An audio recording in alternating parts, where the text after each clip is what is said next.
Hi guys.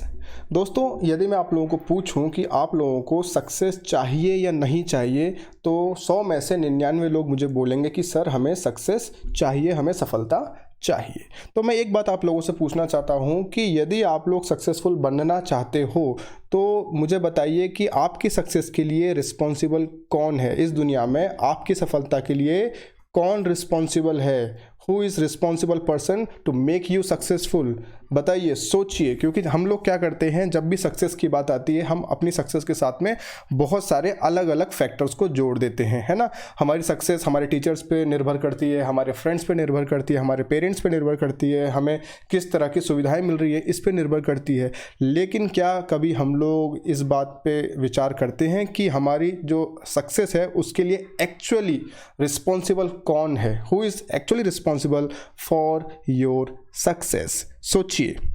देखिए, जहाँ तक कि मैं रिस्पॉन्सिबिलिटी की बात कर रहा हूँ तो एक बात क्लियर कर दूँ कि you can only take responsibility of the things which are in your control. ठीक है, आप अपने गोल के लिए काम कर रहे हैं, आप मेहनत कर रहे हैं किसी लक्ष्य के लिए, लेकिन इसका मतलब ये नहीं है कि आपके साथ जो कुछ होगा उस हर एक चीज़ की रिस्पॉन्सिबिलिटी आप ले लो।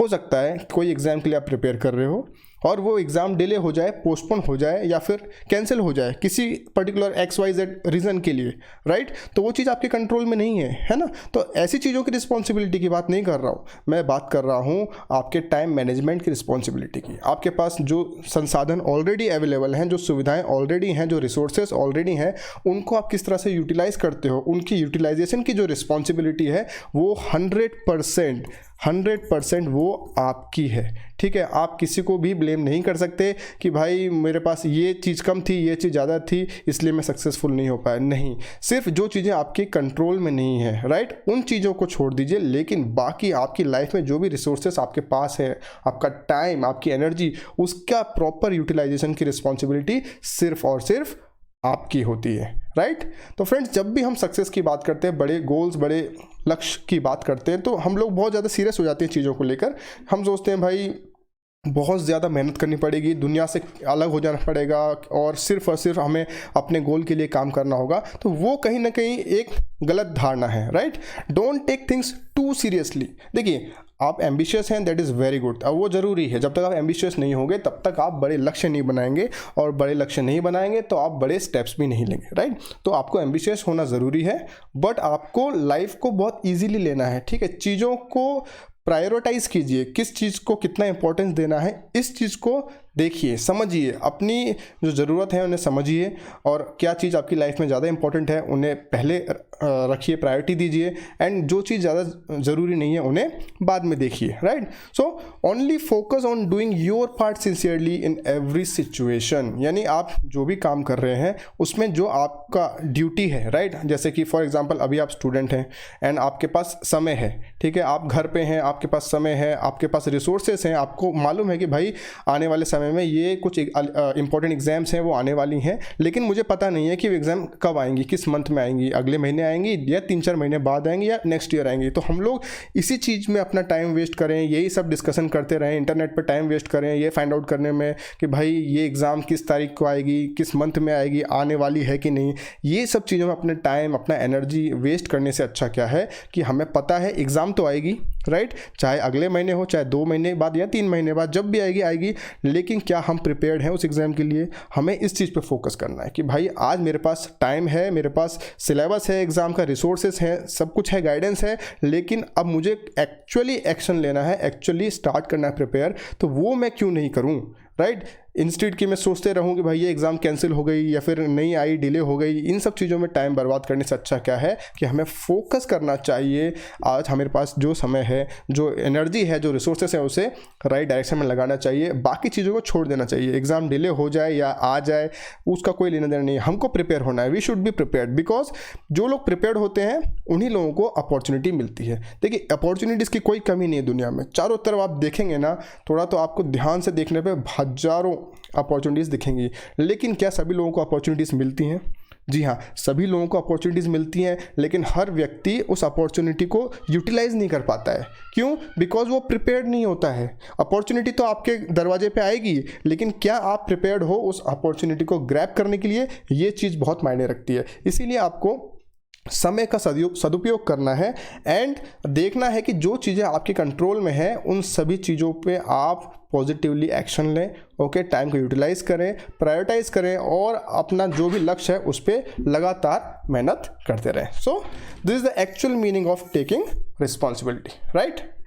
Okay, so taking responsibility of the results you received is the first step to achieve massive success in life. Friends, देखिए, अब तक आपने जो भी रिजल्ट अचीव किए हैं लाइफ में, मैं ये नहीं कह रहा हूँ कि हो सकता है आपने बहुत अच्छे रिजल्ट भी अचीव कर लिए होंगे या फिर हो सकता है आपको बहुत सारे सेटबैक्स मिले होंगे, बहुत सारे फेल्यूर्स मिले होंगे, राइट? तो जो भी आपको मिला है, आपको बहुत सक्सेस मिल गई या बहुत सारे सेटबैक्स मिल गए, दोनों चीज़ों को एक्सेप्ट कीजिए, रिस्पॉन्सिबिलिटी लीजिए कि हाँ, जो भी कुछ मुझे मिला है वो मेरे ही कारण है, राइट? आपको ये एक्सेप्ट करना होगा कि आपने ही कोई ना कोई छोटे छोटे डिसीजंस ऐसे लिए होंगे, आपने ही छोटी छोटी चॉइसेस ऐसी बनाई होंगी जिसके कारण आज आप जहाँ पर हो वहाँ खड़े हो, right? You cannot blame anyone else. तो ये बहुत ही इंपॉर्टेंट और ये फर्स्ट स्टेप होता है फ्रेंड्स किसी भी बड़ी मैसिव सक्सेस को पाने में। अगर आप लाइफ में बहुत बड़ा कुछ अचीव करना चाहते हो तो आज आप जिस मोड़ पे खड़े हुए हो उसकी भी रिस्पॉन्सिबिलिटी लो कि हाँ भाई, आज मैं जिस सिचुएशन में हूँ, जिस स्टेटस पे मैं पहुँचा हूँ,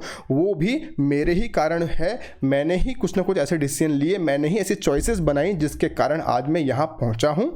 चाहे मैं बहुत अच्छा सक्सेसफुल हो गया हूँ या मैं बहुत सारे सेटबैक्स देख चुका हूँ, लेकिन जो कुछ भी है उसके लिए मैं ही रिस्पॉन्सिबल हूँ। जब आप ये रिस्पॉन्सिबिलिटी लेना स्टार्ट कर दोगे तो आपको अंदर से एक फीलिंग आएगी कि you have tremendous power to change your destiny, क्योंकि सारी पावर भगवान ने आपके हाथ में दी है। सामने वाली दुनिया को अगर आप ब्लेम करोगे तो आप सारी पावर्स भी सामने वाले के हाथ में दे दोगे, राइट?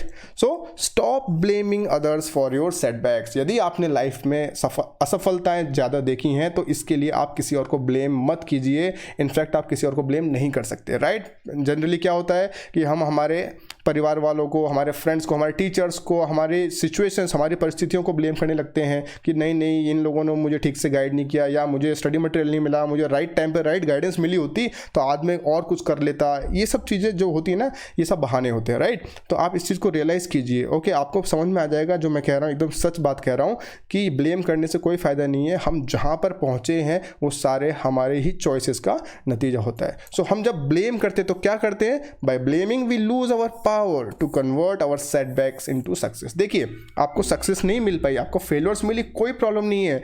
जब तक कि आपका एटीट्यूड बहुत पॉजिटिव है, आपका माइंडसेट एकदम सकारात्मक है, पॉजिटिव है, फुल ऑफ एनर्जी है, आप किसी भी बड़ी सी बड़ी सेटबैक को, फेलियर को सक्सेस में कन्वर्ट कर सकते हो। लेकिन यदि आप ये ब्लेम गेम में चले जाते हो, आप दूसरों को, परिस्थितियों को, चीज़ों को ब्लेम करने लगते हो अपने सेटबैक्स के लिए, अपने फेलियर्स के लिए, तो क्या होता है?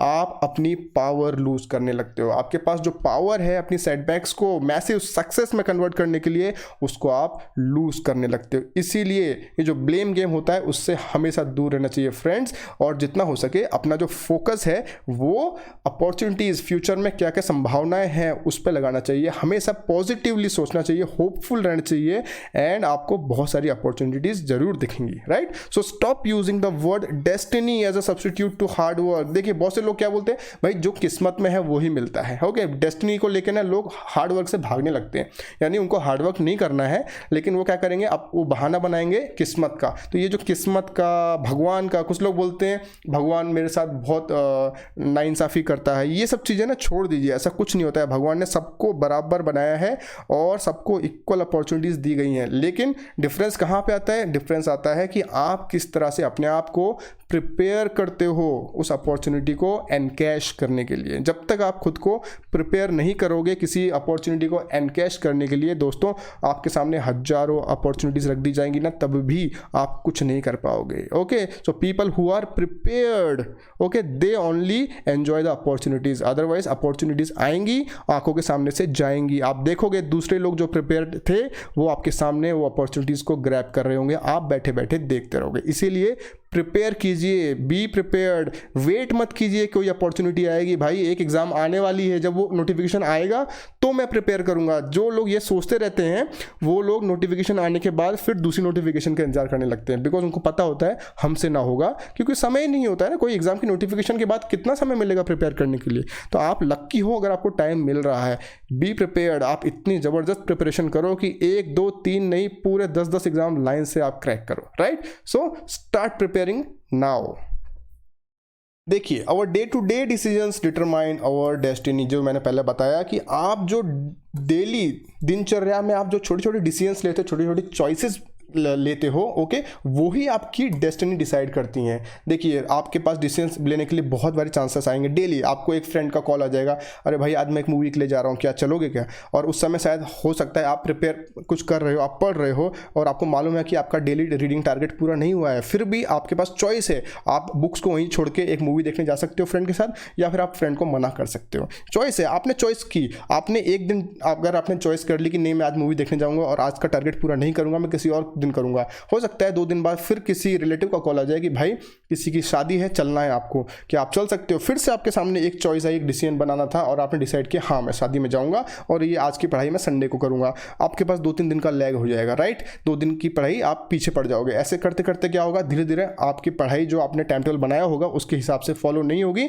तो अगेन आपका इंटरेस्ट लूज होने लगेगा और धीरे धीरे करके आप प्रिपरेशन से डेविएट हो जाओगे। देखिए, आपका छोटे छोटे डिसीजंस ने किस तरह से आपको पूरे टारगेट से डेविएट किया। इसीलिए कहा जाता है कि जो आपके डे टू डे डिसीजंस होते हैं, दे डिटरमाइन योर डेस्टिनी। वही आपकी किस्मत, आपकी मंजिल, आपकी सक्सेस को डिसाइड करते हैं। तो फ्रेंड्स, यहां पर मैं एक छोटी सी महाभारत की स्टोरी से आपको ये चीज प्रूव करना चाहूंगा। देखिए, आप सभी लोगों ने शायद महाभारत पढ़ी होगी या फिर टेलीविजन में देखी होगी। वहां पे महाभारत में जब ये युद्ध चल रहा था, अपनी चरम सीमा पर था, तो श्री कृष्ण के पास दुर्योधन और अर्जुन मदद मांगने के लिए गए। ये देखिए, ये जो आप फोटो देख रहे हैं, यहाँ पर श्री कृष्ण सो रहे हैं और ये यहाँ पे दुर्योधन बैठे हुए हैं और ये अर्जुन खड़े हुए हैं, राइट? तो देखिए, जब श्री कृष्ण सो रहे थे तो सबसे पहले दुर्योधन पहुंचे श्री कृष्ण के पास, लेकिन जब दुर्योधन ने देखा कि श्री कृष्ण सो रहे हैं तो उन्होंने श्री कृष्ण को उठाया नहीं, बल्कि श्री कृष्ण के सिरहाने, उनके सर के साइड में ही एक सिंहासन पर जाकर बैठ गए। और उसके बाद में फिर अर्जुन आए। अर्जुन ने देखा श्री कृष्ण सो रहे हैं तो अर्जुन श्री कृष्ण के पैरों के पास में, जो ये देखिए जो सिंहासन है, यहाँ पर जाकर बैठ गए। क्योंकि यहाँ पर सिंहासन पर पैरों के पास दुर्योधन भी बैठ सकता था, उसके पास चॉइस थी क्योंकि वो पहले आया था, राइट? दोनों सिंहासन खाली थे, लेकिन उसको बहुत ईगो था। उसने अपने घमंड में ये सोचा मैं तो इतना बड़ा राजा हूँ, मैं इनके चरणों के पास क्यों बैठूँ, तो वो उनके सिरहाने जाके बैठ गया। लेकिन अर्जुन जब आए श्री कृष्ण के पास तो उनके पास एक ही ऑप्शन था और उन्होंने वही डिसाइड किया कि वो श्री कृष्ण के चरणों की तरफ, पैरों की तरफ ही बैठेंगे।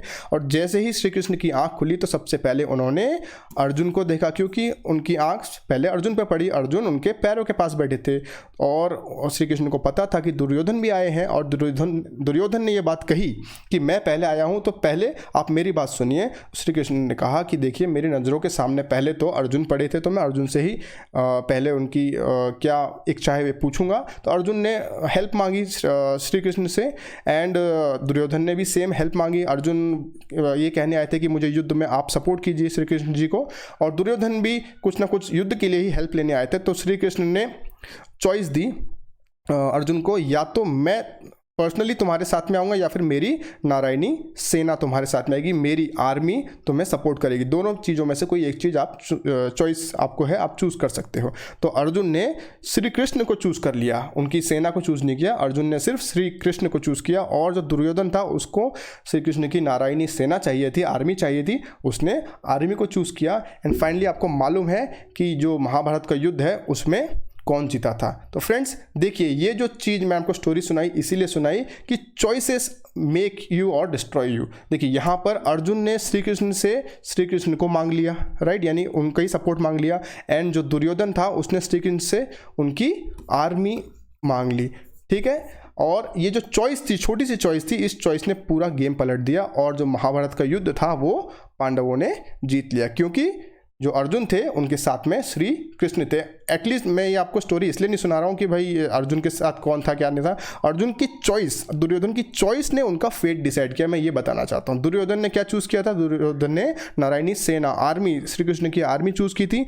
एंड जो अर्जुन थे उन्होंने खुद श्री कृष्ण को चूज़ किया था। तो ये चॉइस ने ही उनकी डेस्टिनी डिसाइड कर दी। तो फ्रेंड्स, इसी तरह से लाइफ में आप क्या चूज़ करते हो, डे टू डे में आप क्या क्या डिसीजंस लेते हो, उसी पर डिसाइड करता है आपका future. So no one is born as a winner और loser, we all are born as choosers. Friends, ये बहुत इंपॉर्टेंट बात है, ध्यान रखिएगा। No one is born as a winner और loser, we all are born as choosers and our own choices and decisions make us winners or losers। यानी कि हम सबको भगवान ने एज अ चूज़र बनाया, हमको बहुत सारी अपॉर्चुनिटीज़ डेली मिलती हैं, हम खुद डिसाइड करते हैं हमें क्या चाहिए हमें क्या नहीं चाहिए, और हमारे जो डिसीजंस होते हैं, हमारी जो चॉइसेस होती हैं, वही हमको विनर या फिर लूज़र बनाती हैं, राइट। तो देखिए आप डे टू डे एक्टिविटीज़ में क्या क्या डिसीजंस ले रहे हो, डेली आप किस तरह से चूज़ करते हो, क्या क्या एक्शन लेना है, उस पर आपका भविष्य निर्भर करता है। तो फ्रेंड्स फिर से मैं रिपीट करता हूँ कि आपकी सक्सेस की रिस्पॉन्सिबिलिटी आप किसी के ऊपर मत डालिए, ना ही आप डाल सकते हैं। आपकी सफलता की रिस्पॉन्सिबिलिटी सिर्फ और सिर्फ आपके ऊपर है और किसी के ऊपर नहीं है। So take responsibility of your success and create massive success. Thank you.